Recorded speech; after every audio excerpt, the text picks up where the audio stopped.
Voilà, je voulais juste qu'on reprenne 2 minutes ensemble la lecture du cours que je vous avais demandé de recopier. Donc, je ne vais pas m'attarder trop sur ce que vous connaissez déjà, donc la symétrie axiale. Hein. Donc, il y a un axe de symétrie, et en fait, les points et leurs images font en sorte que cet axe de symétrie, ça soit la médiatrice du segment. C'est-à-dire que si on regarde ici, là, vous voyez, là j'ai A et là j'ai A'.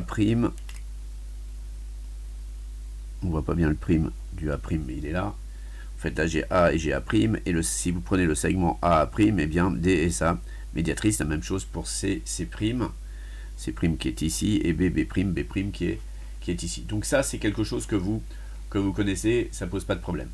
La symétrie centrale, eh bien la symétrie centrale, évidemment vous la connaissez, c'est la symétrie que vous avez vue en fait en classe de 5e, après avoir vu donc la symétrie, qu'est-ce que je disais, la symétrie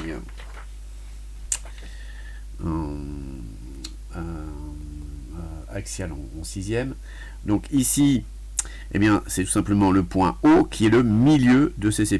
O va être le milieu de CC', O va être le milieu de A', et O va être aussi le milieu de BB'.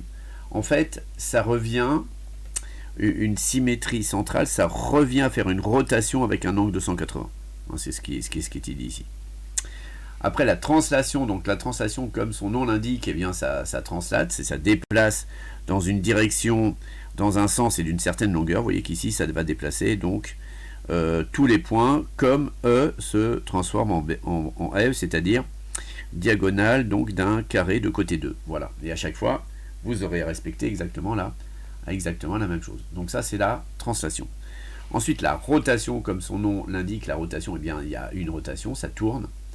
On a donc un centre de la rotation, on a un sens dans lequel on tourne, c'est-à-dire soit le sens des aiguilles d'une montre, soit le sens contraire des aiguilles d'une montre. En fait, on va parler de sens horaire et de sens anti-horaire, vous voyez. Et puis l'année prochaine, on changera de nom, parce que ça, c'est pour le collège. Donc, on a besoin de quoi? On a besoin d'un centre et d'un angle. Et de savoir si on va dans le sens horaire ou dans le sens anti-horaire lorsqu'on se déplace, parce qu'évidemment, si on nous donne un angle de 45 ou de 60, on peut soit partir de ce côté-là, soit partir de ce côté-là. C'est pour ça qu'il faut préciser dans quel sens on démarre. Donc ça, c'est la rotation. Voilà. Alors ensuite, la nouveauté par rapport à ces transformations du plan de la classe de 4e et de 5e et de 6e, cette année, c'est l'homothétie. En fait, l'homothétie, ça correspond exactement à un zoom, c'est-à-dire, voilà, je vais remonter un tout petit peu, là, hop, voilà. C'est exactement ce que fait la clé, la clé, que dis-je, la molette de votre souris lorsque vous agissez dessus. Je vais refaire un zoom parce que là, voilà, on n'y voit rien. Voilà. Alors, donc, qu'est-ce qu'il nous faut comme ingrédient pour une homothétie? Pour une homothétie, il nous faut un centre. D'accord? Et un rapport. Ce rapport, il sera soit positif, soit négatif. Donc, en fait, ce rapport, il a 4 possibilités. Regardez bien. C'est assez simple à comprendre. Là, il y a 0. Là, il y a 1. Là, il y a plus grand que 1. Là, il y a entre 0 et 1. Ça va, vous me suivez ou pas? C'est compliqué. Hein. Ici, il y a moins 1. Ici, il y a plus petit que moins 1. Et ici, il y a entre moins 1 et 0. D'accord? Donc, 4 possibilités pour mon homothétie. Pour le rapport de mon homothétie. Donc, premier cas, j'ai une homothétie qui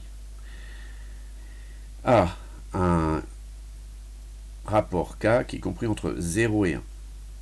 Donc là, il va s'agir d'une réduction. Vous allez partir d'une grande figure et vous allez la réduire. C'est ce qui se passe ici. Vous voyez, vous partez du triangle qui est ici et vous appliquez une rotation de le coefficient ici. Ils nous disent que c'est 0,5, donc c'est bien un nombre qui est compris entre 0 et 1. Le centre est haut et on va avoir un point, un triangle qui va être donc avec des mesures de côté 2 fois plus petites. D'accord? Bien. La figure qui est ici, encore une fois, on a un triangle ABC qui se transforme en un triangle qui est plus petit, d'accord, mais qui est, vous voyez, les points C' et C, le point et son image, ils sont du même côté du centre de l'homothétie. Donc ça caractérise un rapport d'homothétie positif. Et si jamais on a le O qui est entre C et C', c'est-à-dire qui appartient au segment C', alors à ce moment-là, le rapport il est négatif. Et comme ici on a une réduction aussi, hein, eh bien, notre rapport K, il va être compris entre moins 1 et 1. D'accord? Si on avait eu un rapport après K plus grand que 1, eh bien, si on avait eu un rapport K plus grand que 1, le point C' ne se serait pas situé entre O et C, mais se serait situé ici, après C. Et ça aurait été le cas. Voilà. Et puis le point B', il se serait situé ici, hop, hop, hop, et on aurait donc un agrandissement à ce moment-là de la figure. D'accord? Et donc ça, c'est le cas où K est compris entre 1 et plus infini. D'accord? Ensuite, si jamais vous aviez cette situation-là, mais que E étaient les points A, B, C,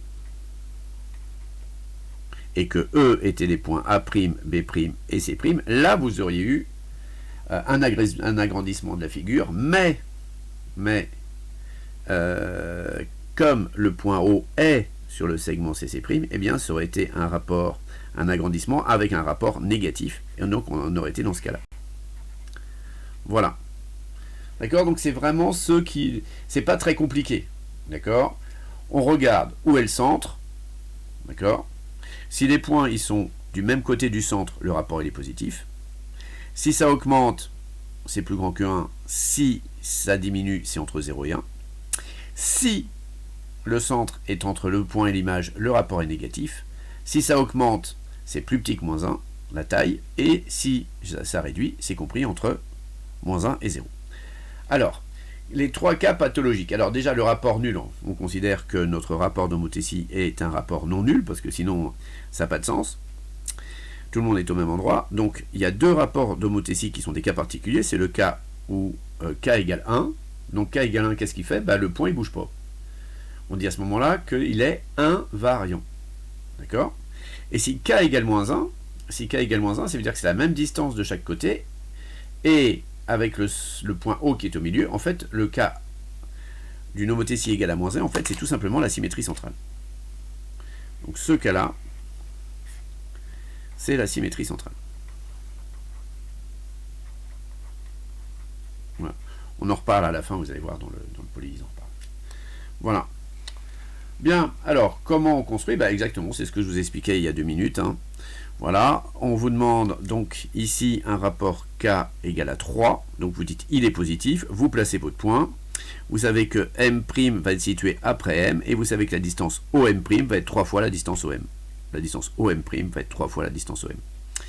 Le rapport est négatif, donc ça veut dire que O va être situé entre M et M', et vous savez que la distance OM' va être égale à 1,5 fois la distance OM. Parce que le rapport il est de moins 1,5. Voilà, alors les petites remarques de la fin. Alors là, moi, mon imprimante, c'est mal sorti. En fait, un point, son image et le centre de l'homothétie, ils sont toujours alignés. Donc, alors les points M, O, M et M' sont toujours alignés. D'accord? Ça, c'est fondamental. Bien, si l'homothétie de rapport 1, on en parlait tout à l'heure, il n'y a personne qui bouge, quoi. Le point M et le point M', ils restent au même endroit, puisque la distance OM est égale à la distance OM', c'est ce qu'on appelle